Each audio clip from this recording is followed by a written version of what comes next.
ఈరోజు వీడియోలో హిందువులకి అతి పవిత్రమైన అరుణాచలం టెంపుల్ గురించి తెలుసుకుందాం. మనందరికీ తెలుసు ఈ టెంపుల్ అనేది ఎంత ఫేమస్ అండ్ కొన్ని వేల మంది భక్తులు రోజు డైలీ విజిట్ చేస్తారు. అండ్ ఇంపార్టెంట్ ఈవెంట్స్లో అయితే చాలా లక్షల మంది భక్తులు వెళ్తారు. అండ్ నేను కూడా ఈ టెంపుల్కి 3 సార్లు వెళ్ళాను. రమణ మహర్షి ఆశ్రమంకి ఒకసారి మాత్రమే వెళ్ళాను. అండ్ వెళ్ళాను కానీ నాకు టెంపుల్కి సంబంధించిన హిస్టరీ కానీ దాని వెనకున్న గొప్ప గొప్ప విషయాల గురించి కానీ ఫ్రాంక్గా చెప్పాలంటే అంత నాలెడ్జ్ లేదు అంతకుముందు. కానీ ఎప్పుడైతే చాగంటి గారి ప్రవచనాలు ఆ టెంపుల్ గురించి స్టార్ట్ చేశారో అది ఇన్స్టాగ్రామ్లో వైరల్ అయినాయి. ఆ వీడియోస్ కూడా మీలో కొంతమంది చూసుంటారు. ఆ టెంపుల్ గురించి తెలుసుకోవాలని నాకు క్యూరియాసిటీ పెరిగింది.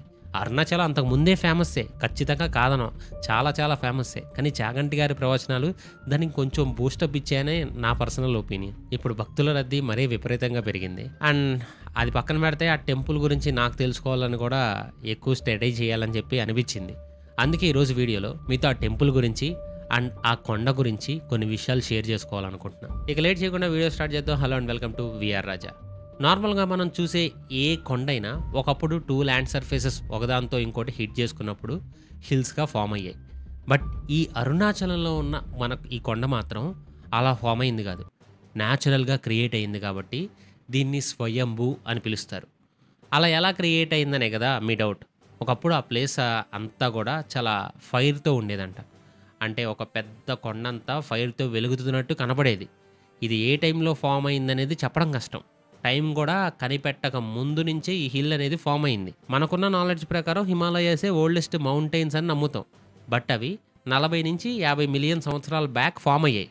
కానీ అరుణాచలం కొండకు సంబంధించిన కొన్ని స్టోన్స్ని ఫారిన్ కంట్రీస్ వాళ్ళు టెస్ట్ చేసినప్పుడు అవి హిమాలయాస్ కంటే కొన్ని బిలియన్ సంవత్సరాల ముందే క్రియేట్ అయ్యాయని ప్రూవ్ అయింది.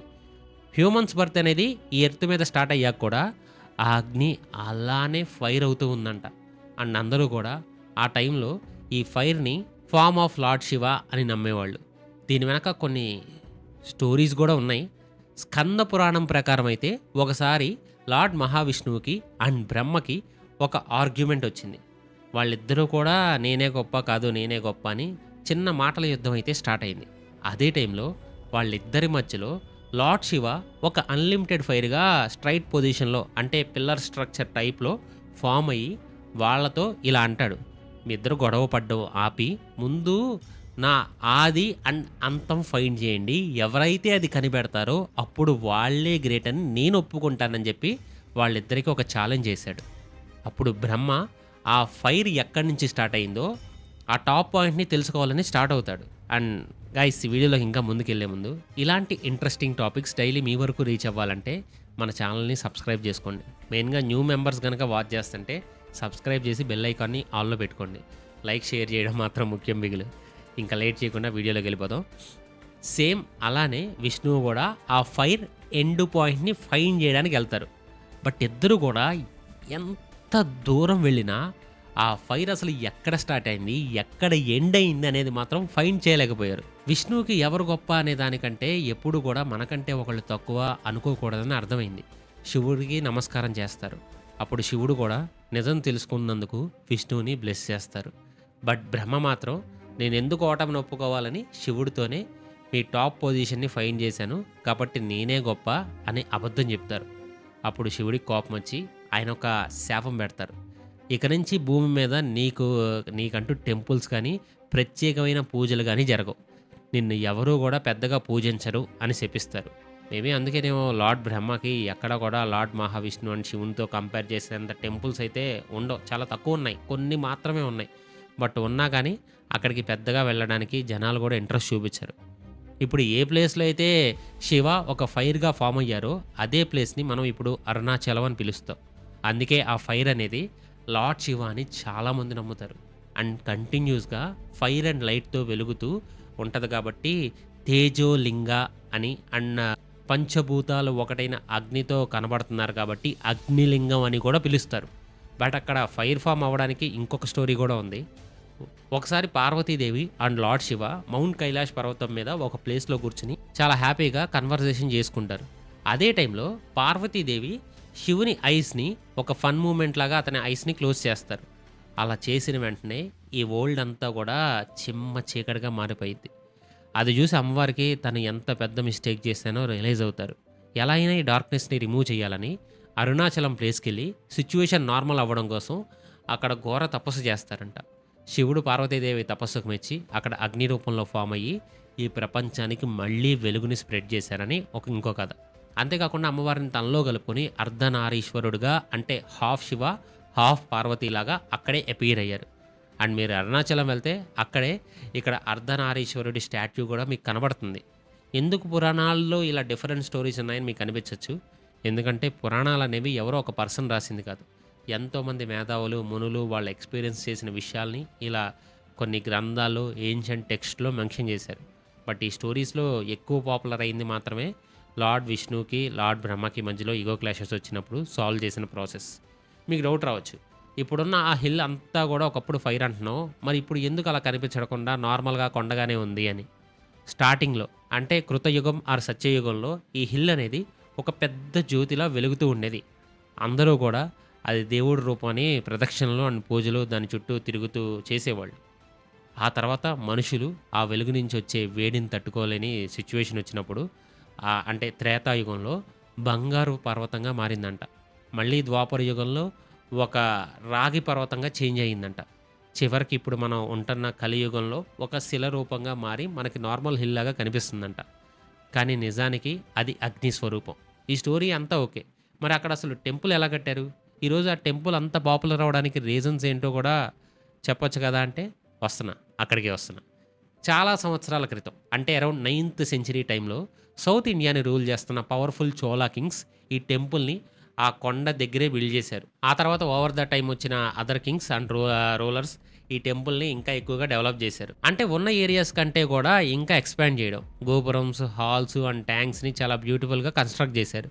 ఈరోజు ఆ టెంపుల్కి వెళ్ళి మనం చూస్తే ఆ టైంలో వాళ్ళకున్న టెక్నాలజీ అండ్ నాలెడ్జ్తో అసలు ఇంత బాగా ఎలా కట్టారని మనకు ఖచ్చితంగా అనిపిస్తుంది. అండ్ అక్కడ నిజంగా ఒక పాజిటివ్ ఎనర్జీ అయితే ఉంటుంది. దేవుడు ఉన్నారని చాలామంది నమ్ముతారు. అది వాటికి సంబంధించిన కొన్ని ఇన్సిడెంట్స్ని చాగంటి గారు ఒక వీడియోలో షేర్ చేశారు. అరుణాచలం అనేది తమిళనాడులోని తిరువనమలై టౌన్లో ఉంది. ఒకసారి ఆ టౌన్కి ఒక ఆమె అదే టౌన్లో ఉన్న మ్యారేజ్ ఫంక్షన్కి అటెండ్ అవ్వడానికి చాలా లాంగ్ నుంచి వచ్చారంట. ఇది జరిగి చాలా లాంగ్ ఇయర్స్ అవుతుంది కాబట్టి అప్పట్లో పెద్దగా ట్యాక్సీస్ కానీ ఆటోస్ కానీ ఉండేవి కాదు. ఓన్లీ జట్కాలు మాత్రమే ఉండేవి. అంటే ఒక గుర్రాన్ని ముందు కట్టేసి వెనక కూర్చొని వెహికల్స్ లాంటివి. సో అలాంటి ఒక వెహికల్ని మాట్లాడుకొని ఆమె మ్యారేజ్ ఫంక్షన్కి వెళ్తుంది. సడన్గా ఆ గుర్రాన్ని నడిపే పర్సన్ ఒక రూట్ నుంచి కాకుండా అడవి మధ్యలోంచి వెళ్ళడం స్టార్ట్ చేశాడంట. అది అబ్జర్వ్ చేసిన ఆమెకి, ఏంటి ఇటువైపు నుంచి వెళ్తున్నావు, ఈ రూట్ కాదు కదా నేను చెప్పింది అని అడుగుతుంది. నోర్మోయి, ఎక్కడ ఎక్కువ మాట్లాడితే నే ప్రాణం తీస్తా అని చెప్పి గట్టిగా అరుస్తాడంట. ఇంకా ఆమెకి చాలా టెన్షన్ స్టార్ట్ అయింది. ఏడు చూసినా ఫారెస్ట్ ఏరియా, చుట్టూ ఒక్క మనిషి కూడా లేడు. ఏం చేయాలో తెలియక మనసులోనే అరుణాచల శివ, అరుణాచల శివ అని మనసులోనే కోరుకుందంట. అదే టైంలో వాళ్ళ దగ్గరికి పోలీస్ వ్యాన్ ఒకటి వచ్చింది. అందులో పోలీసులు ఆమెను కాపాడి ఆమె ఏ ఫంక్షన్కి అయితే వెళ్ళాలో ఆ ప్లేస్ దగ్గర డ్రాప్ చేశారు. ఆమె చాలా హ్యాపీగా అనిపించింది. మీరు హెల్ప్ చేసినందుకు చాలా thanks. Me names and brigade numbers నాకు చెప్పండి, నాకు నోట్ చేసుకుంటాను. రేపు పోలీస్ స్టేషన్కి వచ్చి మీకు మనీ రివార్డ్ ఇస్తానని చెప్పి ఆ డీటెయిల్స్ కలెక్ట్ చేసిందంట. అలా ఆమె కూడా ఆ ఫంక్షన్ని కంప్లీట్ చేసుకొని ఆ నెక్స్ట్ డే పోలీస్ స్టేషన్కి వెళ్ళింది. అక్కడికి వెళ్ళి ఆ పోలీస్ నేమ్స్ అండ్ నెంబర్స్ అక్కడున్న వేరే వాళ్ళకి చెప్పి, వీళ్ళిద్దరూ నాకు నిన్న క్రిటికల్ సిచ్యువేషన్లో నుంచి కాపాడారు, నేను వాళ్ళకి నా తరపున కృతజ్ఞతగా మనీ రివార్డ్ ఇవ్వాలని అనుకుంటున్నా, కొంచెం వాళ్ళని పిలవండి అని అడిగిందంట. వాళ్ళ నెంబర్స్ అండ్ నేమ్ చెక్ చేస్తే అసలు ఆ డీటెయిల్స్కి సంబంధించిన ఏ ఒక్కరు కూడా తమిళనాడులోనే లేరంట. నిన్న రాత్రి నన్ను కొంతమంది పోలీసులు రక్షించారు, వాళ్ళ నెంబర్లు ఇవి, వాళ్ళకి క్యాష్ అవార్డు ఇవ్వండి అని చెప్పి ఆవిడ ఇస్తే, తమిళనాడు పోలీసు సర్వీస్ లో ఈ నెంబర్లు ఉన్న పోలీసులు లేరమ్మా, ఈ నెంబర్లు లేవని చెప్పి. అప్పుడు ఆమెకు అర్థమైంది, నిన్న తనని కాపాడడానికి వచ్చింది ఇంకెవరో కాదు, సాక్షాత్తు ఆ పరమశివుడే అని. ఇలాంటి ఇన్సిడెంట్ ఒకటి అరుణాచలం చుట్టూ తిరిగి గిరి ప్రదక్షిణ చేస్తున్నప్పుడు కూడా జరిగింది. ఫస్ట్ దాని గురించి తెలియాలంటే అసలు గిరి ప్రదక్షిణ ఎందుకు చేయాలో తెలియాలి. మీరు అరుణాచలం వెళ్ళిన వాళ్ళకైనా వెళ్ళని వాళ్ళకైనా ఈ గిరి ప్రదక్షిణ హిస్టరీ, దాని వెనకాల కలిగే పాజిటివ్ వైబ్స్ గురించి తెలియదు. ఇప్పుడు చెప్తా వినండి. ఫస్ట్ పాయింట్, పరమశివుడే ఆ కొండగా ఫామ్ అయ్యాడు కాబట్టి ఆ కొండ చుట్టూ తిరిగితే శివుని చుట్టూ తిరిగినట్టే అని ఎప్పటి నుంచో వస్తున్న ఒక ఆచారం. రమణ మహర్షి గారు, జ్ఞాన సంబంధర్ లాంటి గొప్ప మహర్షులు ఆ కొండ చుట్టూ తిరిగితే సెల్ఫ్ రియలైజేషన్ అంటే మనమేంటో మనకు అర్థమైందని చెప్తారు. ఎవరైతే ఆ పాదాల మీద కొండ చుట్టూ అంటే 14 కిలోమీటర్ల వరకు వాక్ చేస్తారో వాళ్ళకి physical health and inner discipline create అవుతుందంట. ఆ హిల్ నుంచి వచ్చే వైబ్రేషన్ ప్రతి ఒక్కరి మైండ్లోని బ్యాడ్ థాట్స్ని రిమూవ్ చేసి మైండ్ని చాలా పీస్ఫుల్గా ఉంచుతుందంట. అండ్ పర్టికులర్గా పౌర్ణమి రోజు చేస్తే స్పిరిచువల్గా దేవుడికి ఇంకా ఎక్కువగా దగ్గర అవుతామని చెప్పి నమ్ముతారు. బట్ ఇప్పుడు జనాలు ఎక్కువ ఉన్నారు కాబట్టి మీరు ఆలోచించుకొని వెళ్ళండి. మరి నడవడానికి కూడా లేనంత చాలాసేపు నడవాల్సి వస్తుంది. ఏజ్డ్ పీపుల్, హెల్త్ ఇష్యూస్ ఉన్న వాళ్ళు మాత్రం అవాయిడ్ చేయడమే బెటర్. బట్ ఈ గిరి ప్రదక్షిణ అనేది అందరికీ పాసిబుల్ అవ్వదు. కొంతమంది వాక్ చేయలేక మధ్యలోనే స్కిప్ చేస్తారు. అది కేవలం ఆయన బ్లెస్సింగ్ ఉంటేనే కంప్లీట్ చేయగలమంట. అలాంటి బ్లెస్సింగ్స్ కాళ్ళతో నడవలేని ఒక పర్సన్కి దక్కింది.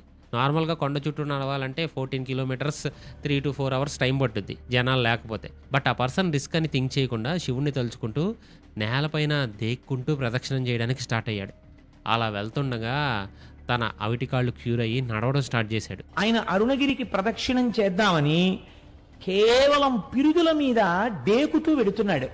వెడుతుంటే చచ్చు పడిపోయినటువంటి కాళ్ళు తిరిగి సత్తువని పొంది ఆయనకి కాళ్ళు వచ్చాయి. ఇలాంటి ఎన్నో మనకి తెలిసినవి తెలియనివి గొప్ప మిస్టరీస్ ఈ టెంపుల్ దగ్గర జరిగాయి. మనసులో ఎలాంటి కుళ్ళు కుతంత్రాలు లేకుండా మీ మనసుని శివుడికి పైన నిగ్రహం పెడితే ఖచ్చితంగా మీరు అనుకున్నది జరుగుద్ది. అయినా ఇవన్నీ పాసిబుల్ అవుతాయంటే మన భూమి చాలా వెయిట్ ఉంటుంది, కానీ కింద పడకుండా ఒక ఎంటీ స్పేస్లో తిరుగుతూ ఉంటుంది కదా. గాలి ఉంది కానీ అది కనపడకుండా కొన్ని లక్షల కోట్ల ప్రాణాలని రక్షిస్తుంది కదా. ఒక బస్ కండక్టర్ ఈరోజు ప్రపంచంలోనే టాప్ యాక్టర్గా మారారు. ఇన్ని మిరాకిల్స్ జరుగుతున్నప్పుడు మీరు అనుకునేది ఎందుకు జరగదు? అది అలా జరగలేదు అంటే మీరు దాన్ని నమ్మనట్టే. So miracles do happen. అసలు మనం ఈ టెంపుల్ గురించి డిస్కస్ చేసామంటే రమణ మహర్షి గారి గురించి కూడా ఖచ్చితంగా మాట్లాడుకోవాలి, లేదంటే అసలు అర్థమే ఉండదు. ఈయన చిన్నప్పటి నుంచి కూడా చాలా అల్లరిగా పిల్లలతో కలిసి ఆడుకుంటూ చాలా హైపర్ యాక్టివ్గా ఉండేవాళ్ళంట. ఎప్పుడు కూడా ఆయన బాధపడడం కానీ డల్గా ఒక ప్లేస్లో కూర్చోవడం కానీ చేయలే. అండ్ అలా ఎలా ఉండాలో కూడా అతనికి తెలియదు. అయితే ఒకసారి స్కూల్కి వెళ్తున్నప్పుడు ఆయనకి రామస్వామి అయ్యర్ అనే ఒక పెద్ద మనిషి ఎదురొచ్చారు. రమణ మహర్షికి అప్పుడు కేవలం 16 సంవత్సరాలు మాత్రమే కాబట్టి ఆయనకి ఎదురొచ్చిన పర్సన్ తనకంటే పెద్ద వారు అవడంతో ఆయనకి నమస్కరించి ఎక్కడి నుంచి వస్తున్నారని అడిగారంట. అరుణాచలం టెంపుల్ నుంచి వస్తున్నానని చెప్పి రమణ మహర్షికి ఆన్సర్ ఇచ్చారు. ఆ పేరు వినంగానే ఆయనకి తెలియని ఒక ఫీలింగ్ వచ్చిందంట. అలానే ఆ టెంపుల్ గురించి ఆయన మొదటిసారి కాదు వినడం, అంతకుముందు చాలాసార్లు విన్నారంట. కానీ ఎందుకో తెలియదు ఆ రోజు నుంచి అల్లరి చేయడం కానీ ఫ్రెండ్స్తో కలిసి బయటికి వెళ్ళడం కానీ చేయలేదంట. ఇంట్లో అన్ని పనులు చేస్తున్నారంట. అమ్మకి వంటలో కూడా హెల్ప్ చేస్తున్నారంట. కానీ ఎప్పుడూ కూడా ఏదో థింక్ చేస్తూ డల్గా కామ్గా ఉండేవాళ్ళంట. ఒకరోజు ఆయన మౌనంగా ఒక ప్లేస్లో కూర్చున్నప్పుడు అతనికి లోపల నేను చనిపోతున్నాను అనే ఒక ఫీలింగ్ వచ్చిందంట. అసలు ఆ థాట్ ఎందుకు వచ్చిందా, ఎలా వచ్చిందా అని కూడా అతనికి తెలియలే. సరే అసలు చచ్చిపోతే ఏం జరుగుతుంది, కాసేపు చాలా డీప్గా థింక్ చేసి ఒక మనిషి ఎలా అయితే చనిపోయాడో ఎలాంటి పొజిషన్లో పడుకుంటాడో సేమ్ అలాంటి పొజిషన్లోనే ఈయన కూడా పడుకొని ఆ ఎక్స్పీరియన్స్ని ఫీల్ అయ్యారంట. ఆ తర్వాత నుంచి అసలు ఎవరితోనూ మాట్లాడలా. అసలు నేను ఎవరు అనే ఒక ఫీలింగ్ ఆయనలో వచ్చింది. అలా చావు గురించి ఆయనకు ఒక ప్యూర్ అవేర్నెస్ వచ్చింది. ఇంట్లో ఎవరికి చెప్పకుండా అరుణాచలం కొండకు వెళ్ళిపోయారు. ఏ రోజైతే ఆయన అక్కడికి వెళ్ళారో ఆ రోజు నుంచి చనిపోయే వరకు కూడా ఆ ప్లేస్ని ఆయన మళ్ళీ ఎప్పుడు కూడా వదల్లా. అండ్ ఆ కొండపై నుండే కేవ్స్ దగ్గర ఉంటూ ఎప్పుడు కూడా సైలెన్స్ని మెయింటైన్ చేసేవాళ్ళు. ఆయన తినడానికి తిండి, వేసుకోవడానికి బట్టలు అన్నీ కూడా థింక్ చేయాల. నాలో శివుడు ఉన్నాడు, ఈ లైఫ్ ఆయనకే అంకితం అనుకొని ఎక్కువసేపు మెడిటేషన్ చేస్తూనే ఉండేవాళ్ళంట. అందరూ ఆయనకి శివుడి పైన ఉన్న భక్తిని చూసి ఆయన శివస్వరూపంగా కొలిచేవాళ్ళు. మీరు ఇప్పుడు వెళ్ళినా కానీ అక్కడ రమణ మహర్షి ఆశ్రమం ఉంటుంది. నేను ఇప్పటికీ 3 times అరుణాచలం వెళ్ళాను, కానీ చెప్పానుగా ఒకసారి మాత్రమే ఆశ్రమాన్ని విజిట్ చేశాను. అక్కడ కొంతమంది వచ్చి ఆ ప్లేస్లో కూర్చొని మెడిటేషన్ చేస్తారు. వాల్స్ పైన ఉన్న రమణ మహర్షి గారి ఫొటోస్ని కూడా వీడియోస్ తీసుకుంటారు. అక్కడ ఓంకారం 108 సార్లు మనకి వినపడుద్ది. చాలా బ్యూటిఫుల్గా ప్రశాంతంగా ఆ ప్లేస్లో ఉంటుంది. ఈసారి మీరు వెళ్తే మాత్రం ఖచ్చితంగా ఆ ప్లేస్ని కూడా విజిట్ చేయండి. ఇక్కడ మీకు ఒక ఇంట్రెస్టింగ్ విషయం ఒకటి చెప్పాలి. రమణ మహర్షి గారు 14th April 1950 నైట్ 8:47 టైంలో శివోహం అయ్యారు, అంటే చనిపోయారు. అందరూ చూస్తుండగానే ఆ మహర్షి శరీరం నుంచి ఒక వెలుగు బయటకు వచ్చి అలా పైకి వెళ్తా ఆ అరుణాచలం కొండలో కలిసిపోయిందని చెప్తారు. మీరు అన్నమయ్య మూవీలో చూస్తుంటే క్లైమాక్స్లో నాగార్జున గారి బాడీ నుంచి ఒక లైట్ ఫామ్ అయ్యి వెంకటేశ్వర స్వామిలో మిక్స్ అవుతుంది కదా, సేమ్ అలానే ఇక్కడ కూడా జరిగిందంటారు. అందరూ చూసి చాలా షాక్ అయ్యారంట. ఆయన పరమశివుల్లో ఐక్యమయ్యారని నమ్మారు. ఈ టెంపుల్లో జరిగే ఇంకొక ఫేమస్ అండ్ స్పిరిచువల్ ఫెస్టివల్ గురించి కూడా మనకు తెలియాలి. మిడ్-November అండ్ Decemberలో ఇయర్కి ఒక్కసారి మాత్రమే జరిగే కార్తీక దీపం ఫెస్టివల్ చాలా ఫేమస్. ఇది దాదాపు 10 రోజుల వరకు ఉంటుంది. అండ్ ఈ టైంలో అరుణాచలం కొండపైన మార్నింగ్ టైంలో భరణీ దీపం అనే ఒక పెద్ద మంటను వెలిగిస్తారు. అండ్ ఈవినింగ్ టైంలో మహాదీపం అనే పేరుతో ఇంకొక ఫైర్ని కూడా ఆన్ చేస్తారు. దీని మీనింగ్ పరమశివుడు ఆ ఫైర్ రూపంలో ఇక్కడే ఉన్నాడని. ఇంకా టైం ఉంది కాబట్టి మీరు వెళ్ళాలనుకుంటే ఖచ్చితంగా ప్లాన్ చేసుకొని వెళ్ళొచ్చు. బట్ క్రౌడ్ ఆ టైంలో చాలా ఉంటది. జాగ్రత్త. క్రౌడ్ పుల్లింగ్ వల్ల వచ్చే ప్రాబ్లమ్స్‌ని అండ్ ఎలాంటి జాగ్రత్తలు తీసుకోవాలనేది నేను సింహాచలంలో జరిగిన స్టాంపేడ్ వీడియో జరిగినప్పుడు చెప్పాను. సో, జాగ్రత్తగా ఉండండి వెళ్ళినా గూడా. మాక్సిమం హెల్త్ ఇష్యూస్ అండ్ ముసలివాళ్ళు మాత్రం స్కిప్ చేయడం బెటర్. ఎందుకంటే అంతమంది జనాల్లో మీకు ఓపిక ఉంటే ఎళ్ళండి. ఫైనల్‌గా ఇప్పటివరకు అక్కడికి వెళ్ళిన వారికి టెంపుల్‌కి ఎలా వెళ్ళాలో చిన్న ఇన్ఫర్మేషన్ ఇస్తాను. జాగ్రత్తగా వినండి. ఫస్ట్ మీరు ఏ స్టేట్‌లో ఉన్నా చెన్నై బస్ స్టాండ్ ఆ రైల్వే స్టేషన్‌కి ఖచ్చితంగా రీచ్ అవ్వచ్చు. అక్కడి నుంచి మళ్ళీ తిరువనామలై టౌన్‌కి బసెస్ అండ్ ట్రైన్స్ ఉంటాయి. అండ్ 5-6 అవర్స్ జర్నీ పట్టుద్ది. అక్కడ రీచ్ అయ్యాక టెంపుల్ జస్ట్ 2 కిలోమీటర్స్ దూరంలోనే ఉంటది. మీకు టెంపుల్ రీచ్ అవ్వడానికి అక్కడ ఆటో సర్వీసెస్ ఈజీగా దొరుకుతాయి. మీరు స్టే చేయాలనుకున్న నెంబర్ ఆఫ్ హోటల్స్ బడ్జెట్ ఫ్రెండ్లీనే ఉంటాయి. మీరు సెలెక్ట్ చేసుకోవచ్చు. అండ్ కొన్ని ట్రైన్స్ డైరెక్ట్‌గా ఆ ప్లేస్‌కి కూడా ఉన్నాయి. అది మీరున్న ఏరియా బట్టి ఉంటది. లేదంటే ఇంక చెన్నైకి రీచ్ అయ్యి అక్కడి నుంచి వెళ్ళడం better. That's all for today guys. ఈ వీడియో చూసాక మీకు వెళ్ళాలనిపిస్తుందా అరుణాచలం? వెళ్తే హ్యాపీనే. చూడండి మహాశివుడిని దర్శనం చేసుకోండి. అండ్ గిరి ప్రదక్షిణ మాత్రం ఖచ్చితంగా చేయడానికి ప్రయత్నించండి ఓపిక ఉంటేనే. అండ్ రమణ మహర్షి ఆశ్రమాన్ని కూడా చూడండి. అండ్ కుదిరితే మీ ఫ్రెండ్స్ అండ్ ఫ్యామిలీతో వీడియోని షేర్ చేయండి. కొత్త వాళ్ళు ఎవరైనా ఉంటే మేము డివోషనల్ టాపిక్సే కాదు, mysterious topics, trending topics, science topics, fiction topics కూడా కొన్నిసార్లు టచ్ చేస్తాం. సో, ఛానల్‌ని సబ్స్క్రైబ్ చేసుకొని చూస్తే మాకు కూడా కొంచెం సబ్స్క్రైబర్స్ పెరిగితే మాకు ఇలాంటి వీడియోస్ చేయడానికి ఒక మోటివేషన్‌లా ఉంటది. వీడియోని లైక్ చేసి మీ ఫ్రెండ్స్ అండ్ ఫ్యామిలీకి ఖచ్చితంగా షేర్ చేయండి. అండ్ ఈ వీడియో చివరి వరకు చూసిన ప్రతి ఒక్కళ్ళకి లవ్ యూ సో మచ్ ఎప్పటికి.